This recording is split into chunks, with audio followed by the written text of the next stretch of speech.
جناب سرفراز عالم صاحب سے نویدن کرتا ہوں کہ آپ آئیں اور اپنی باتیں رکھیں. سرفراز عالم صاحب.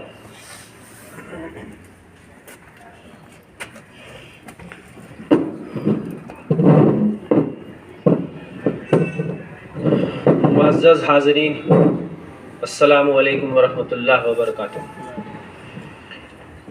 ہر سال کی طرح اس سال بھی ہم لوگ 26 جنوری منانے کے لیے جمع ہوئے ہیں. ہم لوگ ہی نہیں بلکہ پورے ہندوستان میں منانے کے لیے جمع ہوئے ہیں. اور یہ سبھی جانتے ہیں کہ آج کے دن ہمارے ملک کا قانون 1950 عیسوی میں لاگو ہوا تھا، جس کے تحت آج ملک چل رہا ہے اور ہم تمام لوگ اس کے ساتھ قدم سے قدم ملا کر چل رہے ہیں. حاضرین، آج سے لگ بھگ 400 سال پہلے انگریز ایک کمپنی کی حیثیت سے یہاں آئے. اس کے بعد دھیرے دھیرے یہاں کے وہ حکمراں بن گئے اور 1857 عیسوی کے بعد اس قدر ان کا ظلم بڑھا کہ یہاں کے لوگ ان کے خلاف آواز اٹھانے لگے اور ریوولٹ پر تیار ہو گئے.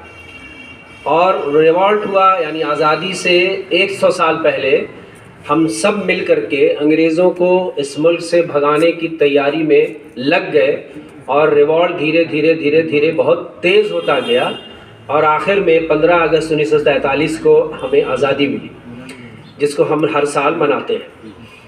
اس کے بعد پھر مسئلہ یہ آیا کہ آخر یہ ملک چلے گا کیسے. اب تک انگریز چلا رہے تھے، تو اس ملک کو چلانے کے لیے ایک قانون ہونا چاہیے.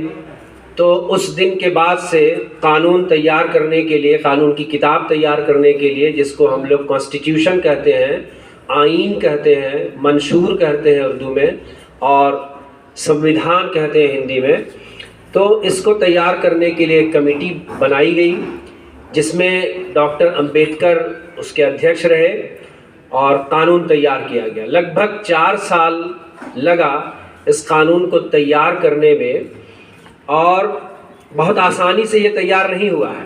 بہت سے لوگ جو سوشل اسٹڈی وغیرہ جانتے ہیں کہ اس زمانے میں جو قانون تیار کیا جاتا تھا، اس کے جو آرٹیکلز تیار کیے جاتے تھے، اس آرٹیکلز کو برابر نیوز پیپر میں دیا جاتا تھا لوگوں کا اوپینین جاننے کے لیے کہ یہ چیزیں سمویدھان میں لکھی جائے گی. تو یہ ملک چونکہ تمام مذہب کا گہوارہ ہے، تمام مذہب کے لوگ یہاں رہتے ہیں، ہر طرح کے لوگ، ہر کلچر کے لوگ، ہر زبان بولنے والے لوگ رہتے ہیں، تو سب کا اوپینین، سب کا خیال کیا ہے، اس کو بھی لیا جاتا تھا.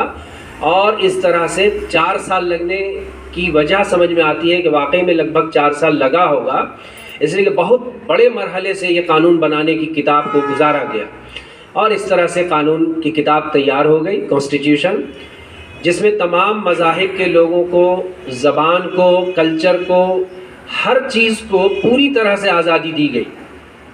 جو قانون کا مطالعہ کرتے ہیں، یہ پڑھتے یا پڑھاتے ہیں، تو آپ نے دیکھا ہوگا کہ سب سے پہلے جو سٹیزنز کو یہاں آزادی ملی ہے، اس کو فنڈامنٹل رائٹ کے تحت ڈالا گیا. آرٹیکل 18 سے لے کر کے 35 تک جو چیزیں لکھی ہوئی ہیں وہ فنڈامنٹل رائٹ کہلاتی ہے، یعنی بنیادی حق. ایک سٹیزن کے لیے بنیادی حق طے کر دیا گیا ہے، اور بقیہ اور تمام قوانین ہیں جس سے ہمارا ملک چلتا ہے. پالیٹکس کیسے ہوگی، ادارے کیسے چلیں گے، تمام چیزیں ہیں. تو ہم کو فنڈامنٹل رائٹ کو دیکھنا ہے. فنڈامنٹل رائٹ میں ایسے بظاہر لگتا ہے کہ بھائی بنیادی حق کا کیا مطلب ہے، لیکن اس کی کچھ چیزیں جاننے کی ضرورت ہے. جیسے فنڈامنٹل رائٹ میں کون سے قوم اور کون سے مذہب کو خود سے محنت کر کے اس کو آگے بڑھانے کی کوشش کرنا ہے، یہ بھی فنڈامنٹل رائٹ میں بالکل کلیئر کٹ لکھا ہوا ہے، جس میں ہمارے ادارے آ جاتے ہیں، ہمارا مذہب آ جاتا ہے، رائٹ ٹو ایجوکیشن آ جاتا ہے. یہ تمام چیزیں آ جاتی ہیں جو پوری طرح سے ہمیں آزادی دیتی ہے کہ آپ اپنے مذہب کی تبلیغ، آپ اپنے ادارے کی تبلیغ، آپ اپنے حساب سے اسکول چلانا، آپ اپنے حساب سے کوئی ادارہ کھول سکتے ہیں. وہ صرف دیکھنا ہے کہ کانسٹیٹیوشن کے روح کے خلاف نہ ہو. کانسٹیٹیوشن سے روح کا مطلب کیا ہوا کہ ایسی کوئی بات نہیں ہو جس سے اوور آل ہمارے ملک کو کوئی نقصان ہو اور ملک کو توڑنے کی بات کہیں سے آتی ہو. اگر یہ بات آ جاتی ہے تو آپ کو روک دیا جائے گا، ورنہ ہر طرح کی آزادی ملی ہوئی ہے. اب اس آزادی کو ملے ہوئے 70 سال ہو گئے، 72-73 سال ہو گئے ہیں. تو پہلے کیا عالم تھا، آج سے 50 سال پہلے کیا تھا اور ابھی کیا ہے، یہ اصل قابل غور ہے کہ کیا وہ قانون کی کتاب جس کے حساب سے ملک اور شہری کو زندگی گزارنا ہے، کیا اس پر عمل ہو رہا ہے؟ اگر بغور دیکھیں تو لگتا یہ ہے کہ اس میں جن کو آزادی ملی ہے وہ اس کا ناجائز فائدہ بھی اٹھا رہے ہیں، اور بڑا طبقہ غریبوں کا، کم پڑھے لکھے لوگوں کا، ان کی آزادی چھینی بھی جا رہی ہے.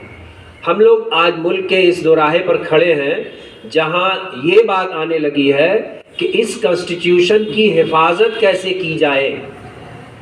یہ بہت ہی قابل غور پہلو ہے، قابل افسوس مقام ہے ہندوستان کی تاریخ میں کہ ہم اس کتاب کی حفاظت کرنے کی آواز اٹھانے لگ گئے ہیں جس کے تحت ملک کو چلنا تھا، لوگوں کو آزادی ملنی تھی. تو آج ہم لوگوں سے وہ آزادی چھینی جا رہی ہے، جس کو ہم لوگ ان آنکھوں سے دیکھ سکتے ہیں پورے ملک کا کیا حال ہے اور اس کے ذمہ دار کون کون لوگ ہیں. اور ایک اور بہت غور کرنے کا پہلو یہ ہے کہ اس کانسٹیٹیوشن کے حساب سے ملک چل رہا ہے کہ نہیں، اس پر دھیان رکھنے کی ضرورت جوڈیشری کی ہے، ذمہ داری ان کی ہے. عدالت کی ذمہ داری ہوتی ہے کہ وہ دیکھیں کہ ملک اس کانسٹیٹیوشن کے حساب سے چل رہا ہے کہ نہیں. تو اس میں بھی دھیرے دھیرے اب کمزوری آتی جا رہی ہے.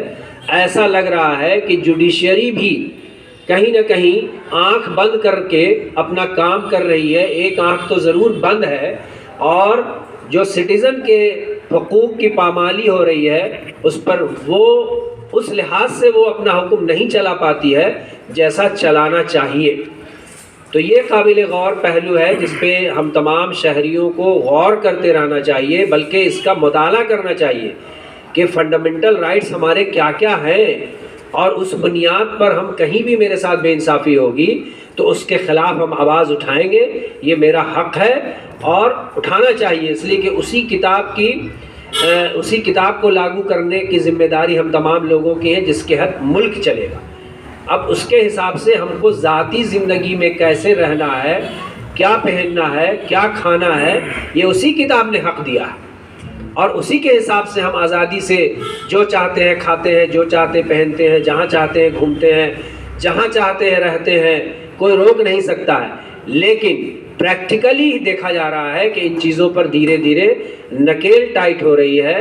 تو اس پر تمام شہریوں کو میری گزارش ہے، اور میرا یہ ایک طرح سے ریکویسٹ ہے تمام لوگوں سے کہ وہ اپنے فنڈامنٹل رائٹ کو ضرور جانیں اور اس کو ڈسکس کریں اپنے لوگوں میں، اس کی مزید تحقیقات میں جائیں کہ ہمیں کون کون سے بنیادی حقوق ملے ہیں جس سے ملک اچھی طرح چل سکتا ہے.